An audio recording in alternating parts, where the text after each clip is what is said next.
भारत तिब्बत के अधिग्रहण से भारत के लोगों के मन में बहुत दर्द पैदा हुआ, बहुत दुख हुआ। और उसी समय में 30 मई 1959 को कलकत्ता में जयप्रकाश नारायण जी का नाम, हमारे राष्ट्रीय नेता थे लोकनायक जयप्रकाश नारायण, उन्होंने एक कन्वेंशन बुलाया जिसमें हिंदुस्तान के बुद्धिजीवियों को, राजनीतिक दल के नेताओं को तथा विशिष्ट जनों का एक कन्वेंशन कलकत्ता के अंदर बुलाया और तिब्बत के कब्जा हो जाने के ऊपर जो दुख था उस दुख को शेयर करने का उन लोगों से विचार किया। और उस सम्मेलन ने फैसला लिया कि हम तिब्बत की आज़ादी के पक्षधर हैं और तिब्बत के संघर्ष को हम अपना तन मन धन से साथ देंगे। और तिब्बत के जो बंधु मेरे यहाँ भारत में आकर के रहने का निर्णय लिया है, उनकी सुख सुविधा और उनके कष्ट के निवारण के लिए हर समय प्रयत्नशील रहेंगे। भारत तिब्बत मैत्री संघ का जन्म उसी कन्वेंशन के से शुरू हुआ और ये फॉर्मलाइज किया। एक बीच में बनता रहा, छोटे छोटे टुकड़ियां बनती रही और राष्ट्रीय स्तर पर भी काम होते रहे, लेकिन विधिवत रूप से भारत तिब्बत मैत्री संघ का गठन 80 के दशक में हुआ और इसके एक ऑर्गेनाइजेशन के रूप में हम लोग ने इसको बनाया। और आपने रवि राय जी का नाम सुना होगा, जो लोकसभा के स्पीकर थे और समाजवादी आंदोलन के अग्रणी नेता थे। उन्होंने अब अध्यक्ष पद को स्वीकार किया। भारत तिब्बत मैत्री संघ के अध्यक्ष के रूप में रवि राय ने मार्गदर्शन देने को तय किया। और हमारे महासचिव डॉक्टर अनंत कुमार जो जवाहरलाल नेहरू यूनिवर्सिटी में उस समय समाजशास्त्र के प्राध्यापक थे, उनको हम महामंत्री चुना गया। और आज के दिन में डॉक्टर अनंत कुमार भारत तिब्बत मैत्री संघ के अध्यक्ष हैं। एक बड़े समाजशास्त्री हैं, दुनिया में एक जाने माने शिक्षा के क्षेत्र में हस्ती हैं और भारत में एक एक्टिविस्ट के रूप में भी उनको जाना जाता है। तो एक बुद्धिजीवी से लेकर के और एक्टिविस्ट तक वो सब सारी उपस्थिति उनकी हम लोगों के बीच में रहती है और उनके मार्गदर्शन में आज भारत तिब्बत मैत्री संघ आगे बढ़ रहा है। हम सभी लोग जो भारत के विभिन्न भागों में भारत तिब्बत मैत्री संघ के साथ विधिवत रूप से जुड़े, वो डॉक्टर अनंत कुमार के ही प्रयास और मेहनत का फल था जो हिंदुस्तान के अंदर भारत तिब्बत मैत्री संघ के साथ सैकड़ों लोग जुड़े।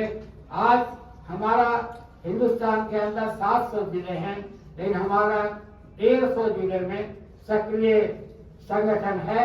और हमने अभी राजगीर में सम्मेलन किया था। राजगीर सम्मेलन में हमने फैसला लिया कि अगले सम्मेलन तक हम हिंदुस्तान के आधे जिलों 350 जिला तक पहुंचने की कोशिश करेंगे और अपने संगठन को संगठित करेंगे। बड़े हर्ष की बात है कि ये दार्जिलिंग का जो क्षेत्र है, यहाँ तिब्बत के समर्थक बहुत पूर्व से रहे हैं और चाहे हिंदुस्तान के रूप में रहे हो या भारत तिब्बत मैत्री संघ के रूप में रहे हो या तिब्बत सपोर्ट रूप में रहे, लेकिन उद्देश्य एक ही है, तिब्बत के आंदोलन को, स्वतंत्रता के संघर्ष को समर्थन देना और तिब्बतियों के हित में जो हमारे साथ रह रहे हैं उनके लिए आवाज उठाना, उनको हर किसी तरह का कोई कष्ट न हो इस बात को देना। वर्षों पूर्व दाहे उपस्थित हम लोगों ने कालिम्पोंग में भारत तिब्बत मैत्री संघ की ओर से निर्मला देश पाटिल जी जो हमारे उस समय उपाध्यक्ष थी, उनके नेतृत्व में हम लोगों ने सत्याग्रह भी किया था। वो कई दिनों का सत्याग्रह था, कालिम्पोंग में हुआ था। उसके बाद सिक्किम के अंदर हम लोग गैंगटॉक से नाथुला तक का एक मार्च किया था सत्याग्रह, जो नाथुला से 10 या 12 सोनमलाल उसके व्यवस्थापक थे, इन्होंने सारी व्यवस्था की थी उस सत्याग्रह का, जो नाथुला पहुंचने से पहले 10 या 15 किलोमीटर पहले हम लोग को रोक दिया गया था। तो हिंदुस्तान भर के तमाम भारत तिब्बत मैत्री संघ के समर्थक उसमें आए थे, उसमें भाग लिए। तो भारत तिब्बत मैत्री संघ तिब्बत के सवाल को राष्ट्रीय मंच पर साथ साथ समयानुसार अंतर्राष्ट्रीय मंच पर भी उठाने का हर समय से प्रयास करता है। और बौद्धिक रूप के अतिरिक्त जो सत्याग्रह, जुलूस, प्रदर्शन, इसके माध्यम से भी हम तिब्बत के सवाल पर भारत सरकार के कान में आवाज उठाने की कोशिश करते रहते हैं और आज भी करते रहेंगे। दर्जनों सत्याग्रह और दर्जनों जुलूस हम लोग देश के विभिन्न भागों में और दिल्ली में तो करते रहे हैं और उसमें तिब्बती बंधुओं का भी काफी सहयोग मिलता रहा है। तिब्बत TPPRC और CTA का जो समर्थन था वो समर्थन हम लोगों को हर वक्त मिलता रहा। उनके समर्थन के बिना शायद ये संघर्ष का रास्ता, ये प्रदर्शन का रास्ता संभव नहीं होता। तो मैं उनके प्रति भी अपना आभार प्रकट करता हूँ, कृतज्ञता ज्ञापित करता हूँ। तो भारत तिब्बत मैत्री संघ के विषय में मैं परिचय देते हुए बौद्धिक रूप से नीति के आधार पर काम करने के अतिरिक्त जनता के बीच में जन जागरण का काम और तिब्बत के सवाल पर सरकार, भारत की सरकार को ध्यान आकर्षित करने के लिए समय समय पर जुलूस, प्रदर्शन और सत्याग्रह भी हम करते रहे और करते रहते हैं। भारत तिब्बत मैत्री संघ के संगठन के माध्यम से संघर्ष और विचार दोनों स्तर पर हम लोग कार्य करते रहते हैं। तिब्बत के साथ आप सब लोग जानते हैं कि भारत का बहुत ही पुराना संबंध है, बौद्ध धर्म के माध्यम से और अन्य से व्यापार तथा आना जाना हमारा जब तक तिब्बत आजाद था तब तक हम सब लोग एक दूसरे से जुड़े मिले थे। आज भी जब आप तिब्बती बंधु हमारे जो भारत में रह रहे हैं, हम भारतीयों को कभी ये नहीं लगता कि ये कोई पराये है या कोई शरणार्थी के रूप में हमारे बीच में रह रहे हैं, बल्कि हम इनको पूरे सम्मान के साथ दलाई लामा जी के अनुयायी के रूप में पूरे सम्मान के साथ उनके साथ हम लोगों का संबंध है। और एक दूसरे कभी कभी तो हम लोग भूल जाते हैं कि भारत और तिब्बत कोई अलग देश है, बल्कि ऐसा ही हो जाता है कि तिब्बतियों को के साथ इतनी घनिष्ठता है और इन लोगों ने भी उतने ही सदा सहायता के परिचय यहाँ आने के बाद हिंदुस्तान में दिया है। हिंदुस्तान के विकास से लेकर के और हिंदुस्तान के हित में भी इनका जो काम रहा है वो भी प्रशंसनीय है। तो भारत तिब्बत मैत्री संघ की इकाई आज हम यहाँ गठन करने के लिए आप लोगों से संवाद करने के लिए उपस्थित हुए हैं। मेरा विचार है कि एक आप सब लोग सक्रिय हैं, एक टीम भारत तिब्बत मैत्री संघ की बननी चाहिए और भारत तिब्बत मैत्री संघ की एक रीजनल जो कमेटी होगी वह आप इस क्षेत्र में कार्यरत रहेंगे और राष्ट्रीय स्तर से भी आपका जुड़ाव रहेगा और राष्ट्रीय स्तर से भी हम लोग आपके साथ जुड़ाव रखेंगे। समय समय पर जो राष्ट्रीय कार्यक्रम होगा उसमें भी आपकी भागीदारी होगी और यहाँ जब आप कार्यक्रम करेंगे तो राष्ट्रीय स्तर से भी हम लोग यहाँ आपके साथ करने में करना मिला करके सम्मिलित होने का प्रयास करेंगे। ये हिमालय का क्षेत्र है, विशेष करके हिमालय के क्षेत्र में तिब्बती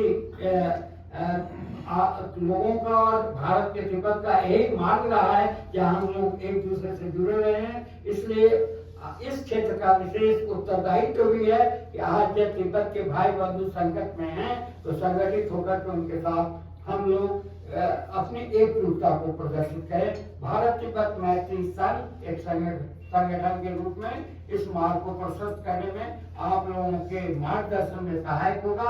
इसलिए हम आपसे निवेदन करेंगे कि आज भारत तिब्बत मैत्री संघ की एक इकाई रीजनल कमेटी के यहाँ गठन की जाए। आप लोगों के बिल्कुल लोकतांत्रिक ढंग से आप लोग जैसा चाहें और आप लोग सक्रिय भूमिका में रहें और राष्ट्रीय समिति की ओर से हम आपको आश्वासन देना चाहेंगे कि हम लोग भी आपके साथ बिल्कुल कंधा में कंधा मिला करके जब भी खोजेंगे या आपको हम खोजेंगे तो हम लोग एक दूसरे के साथ सक्रिय रूप से रहेंगे।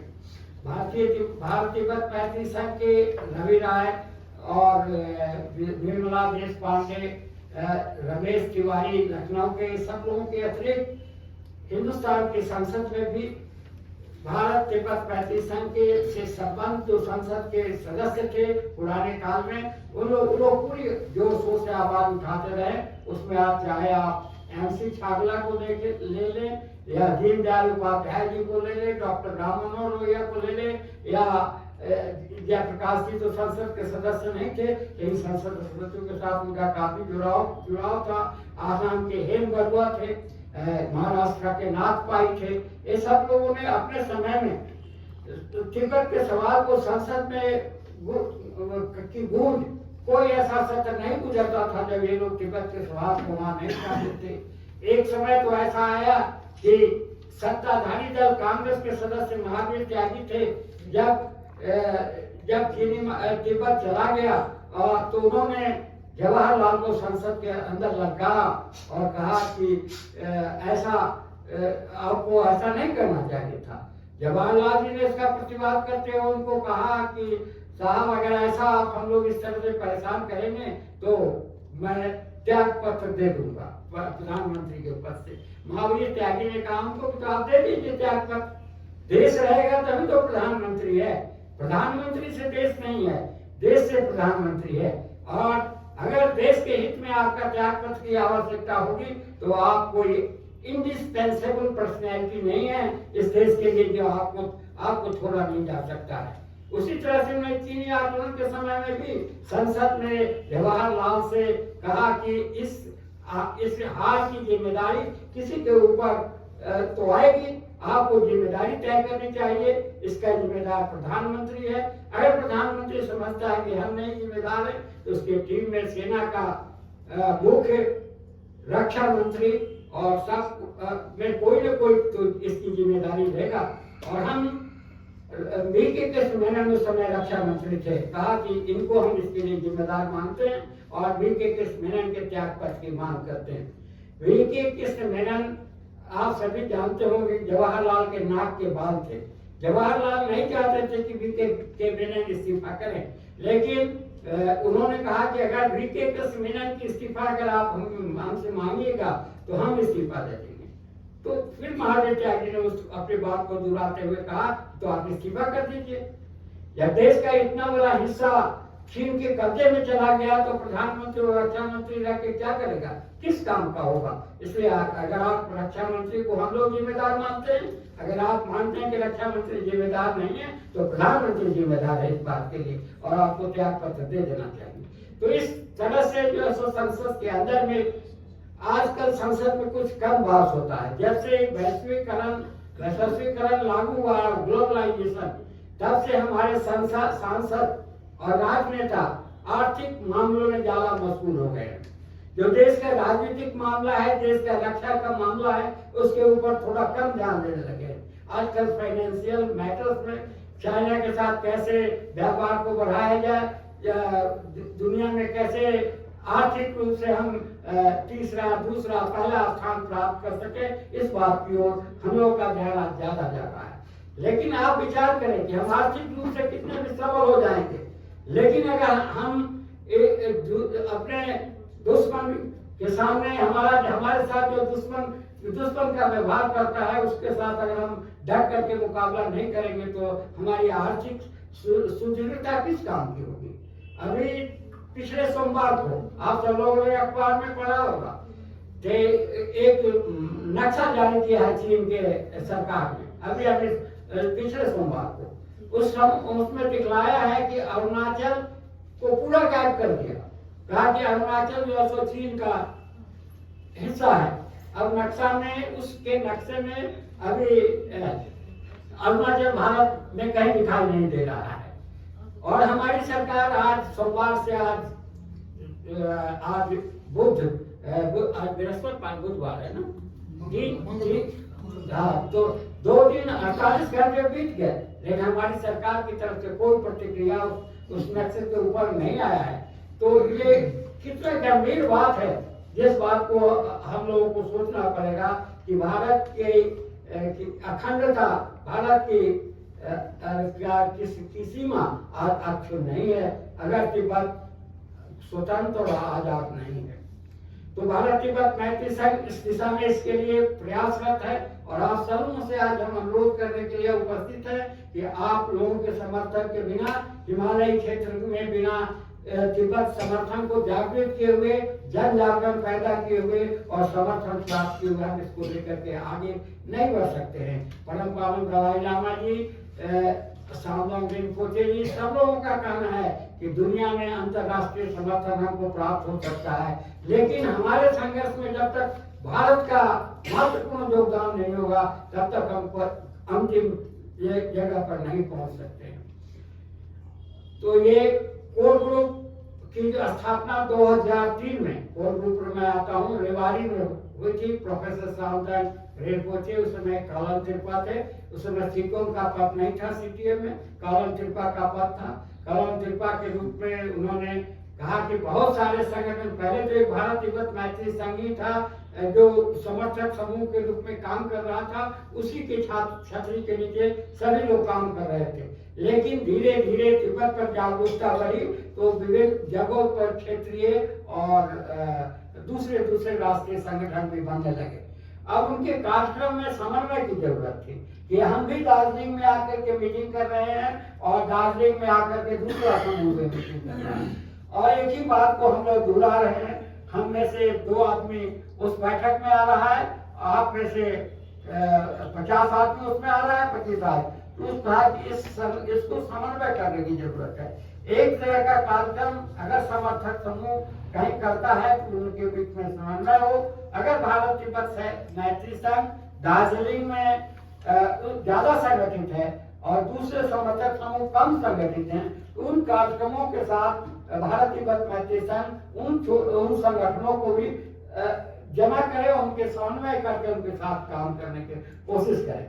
साथ ही उसमें ऐसे कुछ नीति विशेषज्ञ लोगों को भी रखा गया कि पॉलिसी के लेवल पर हमको क्या करना होगा, क्योंकि हमारी पॉलिसी भी तो होनी चाहिए ना कि क्या पॉलिसी, किस पॉलिसी को लेकर के हम चलना चाहते हैं। तो उसमें नीति विशेषज्ञों को भी शामिल किया गया, प्रेस के लोगों को भी शामिल किया कोर ग्रुप में, और इस तरह से कोर ग्रुप 2003 से आज तक काम कर रहा है। हमारे पहले कन्वीनर नवभारत टाइम्स के संपादक एम.के. तिरखा साहब हुआ करते थे। उनके गुवाहाटी में अब उन्होंने छोड़ दिया, 2-3 टर्म रहे और अस्वस्थ भी हो गए। उसके बाद अरुणाचल के आर.के. खिलवे साहब, जो कि वहाँ के शिक्षा मंत्री भी रह चुके हैं, सांसद भी हैं, आज के दिन में वो आर.के. खिलवे के नेतृत्व में कोर ग्रुप काम कर रहा है। अभी अन्य कामों के अलावा कोर ग्रुप ने, अभी आप सभी जानते हैं कि G20 का सम्मेलन हिंदुस्तान में होने वाला है। G20 के सम्मेलन में दुनिया के प्रमुख राष्ट्र और राष्ट्राध्यक्षों का दिल्ली में आगमन हो रहा है। ऐसे अवसर पर अभी हम लोगों ने यहाँ आने से पूर्व दिल्ली में खिलवे साहब के नेतृत्व में एक प्रेस कॉन्फ्रेंस किया, और प्रेस कॉन्फ्रेंस करके G20 के देशों से मांग किया है हम लोगों ने कि तिब्बत में जो मानवाधिकार, जनसंख्या स्थानांतरण और बच्चों को के शिक्षा को जबरदस्ती ढंग से रेजिडेंशियल स्कूल में ले जाकर के इस तरह के जो काम किए जा रहे हैं, इस कामों पर रोक लगाने के लिए ये G20 के देश आवाज उठाए, क्योंकि G20 का सदस्य चीन भी है और चीन के भी राष्ट्राध्यक्ष उसमें आने वाले हैं। जब उनके सामने ये बात उठेगी तो मामला उनके ऊपर भी लगेगा कि विश्व का जनमत उनके ऊपर दबाव डाल रहा है। दूसरा प्रस्ताव हमने उस प्रेस कॉन्फ्रेंस के माध्यम से किया है कि जो दलाई लामा जी के साथ चीन और की सरकार और दलाई लामा जी के प्रतिनिधि के बीच पिछले समय में 9 बार बातचीत हो चुकी है और वो बातचीत अभी रुक गई। इसलिए G20 के देश चीन की सरकार पर यह दबाव डाले कि तिब्बत के ऊपर परम पावन दलाई लामा जी के प्रतिनिधि और चीन के सरकार के बीच में बातचीत हो और कोई न कोई समाधान निकालने की कोशिश की जाए। ये भी उसमें हम लोगों ने प्रमुख रूप से उसमें आउटलाइन किया है, और उस प्रस्ताव को, उस प्रेस कॉन्फ्रेंस में दिए गए प्रस्तावों को हम लोगों ने G20 के राष्ट्रों को एम्बेसीज को भी भेजने का निर्णय लिया है। साथ ही हमारे जो प्रदेश की इकाइयां हैं वो 41 रुपए पे काम करेगी। इस तरह से कोर ग्रुप और भारत तिब्बत मैत्री संघ काम कर रहा है। मैं तो आपसे निवेदन करता हूं कि इन दोनों संगठन का सहयोग परिचय हमने दिया। अब आपसे अनुरोध है कि हम लोग आज यहाँ इकाई को गठित करें और आगे का काम हम लोग इसी आधार पर लेंगे। जय हिंद, जय